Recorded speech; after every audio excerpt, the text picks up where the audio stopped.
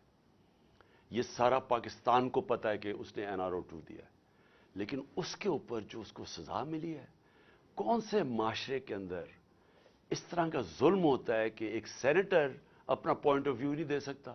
بھئی آپ کہہ دیں نہیں دیا، لیکن یہ تو نہیں کر سکتے آپ کو ننگا کر کے اس کو مارو، بچوں کے پوتوں پوتیوں کے سامنے اس کے اوپر ظلم تشدد کرو، اس کے بعد اس کو یہ جو آپ کر رہے ہیں اس کی پھر بیوی کے اور بیٹی کے سامنے گندی کیسٹ بھیجو، اس کے بعد وہ اس کے اوپر کیسز کر دو، کوئی 30 کیسز کر دو، اس جو ہارٹ کا مریض ہے اس کو کوئٹہ بھیجا جائے ان حالات کے اندر، پھر اس کو اب سندھ پہنچا دیا ہے، اس کے گھر کے اوپر انہوں نے واردات کی ہے، ایک دم CDO کو پتا چل گیا کہ اس نے کچھ اس کا گھر سیل کر دیا ہے۔ کون سی دنیا کے اندر اس طرح کے حالات ہوتے ہیں جو اپنے آپ کو جمہوریت کہتی ہے؟ یہ ظلم کا نظام ہے، اس کی انتہا ہے۔ اس کے اوپر میں صرف ختم کرتا ہوں حضرت علی کا قول سے کہ کفر کا نظام چل جائے گا لیکن اس طرح کا ظلم کا نظام نہیں چل سکتا۔ ایک ایک کر کے ایک ایک کر کے آپ نے اسمبلیاں تحلیل کرنے کی بات کی، ایک ایک کر کے ایک ایک کر کے خان صاحب یہ رہنمائی فرمائیں کہ PDM جو ہے وہ آپ کی اسمبلیاں تحلیل کرنے کی جو اعلان ہے اس کو سنجیدہ نہیں لے رہی، نہ تو مذاکرات کی میز پر بیٹھنے کے لیے تیار ہے اور نہ ہی وفاقی اور دوسری صوبائی اسمبلیاں تحلیل کرنے کی طرف آ رہی ہے۔ تو ایسے میں کیا آپ اپنی ہی اسمبلیاں تحلیل کر کے الیکشن میں چلے جائیں گے، یا جو آپ نے ان کو ایک وقت دیا تھا کہ یہ بیٹھ کر مذاکرات کی میز پر آئیں وہ تو سنجیدہ نہیں لے رہے؟ دیکھیں اسی کے ساتھ ایڈ کر دوں، آپ نے یہ بات کی ہے کہ کافی الیکشن تاخیر سے کروانا چاہ رہے ہیں اور یہ بالکل نظر بھی آ رہا ہے کہ وہ بھی لیٹ کرنا چاہ رہے ہیں۔ خان صاحب اس پہ آپ کی پارٹی کا کیا موقف ہوگا؟ کیا آپ کوئی اگریسو موڈ کے اندر آگے آئیں گے احتجاج میں، یا جیسے ابھی آج کل ہلکا پھلکا ہلکے مختلف کانسٹیچوئنسیز کے اندر احتجاج کر رہے ہیں، یہ جاری رکھیں یا کوئی بڑی کال دینے جا رہے ہیں آپ آگے؟